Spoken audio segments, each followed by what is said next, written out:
आज आहे ना एवढे ब्लाऊज मला स्टिचिंग करायचे होते। सगळ्यात आधी आहे ना सकाळी उठल्यानंतर ना मस्त अशी देवपूजा करून घेतली आणि पिल्लूला बघा कसं गन लाव म्हणत होतं तर असं मस्त लावून दिलं मी।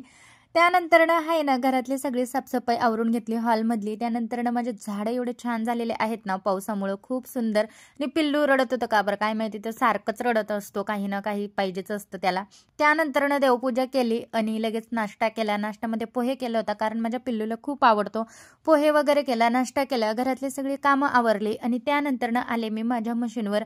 ते काल मी अर्ध शिवलेलं होतं ते ब्लाऊज ते पूर्ण केलं आणि त्यानंतर हे दुसरं ब्लाऊज मी शिवायला घेतलं ते पण कंप्लीट केलं। सिंपलच होतं म्हणून काही एवढा काही वेळ लागला नाही। त्यानंतर ना हे पण त्याच कलरचं ब्लाऊज होतं ते घेतलं, ते पण सिंपल होतं। बॅकनेक गोल आणि फ्रंट पण गोल 3 प्रिन्स कट होता।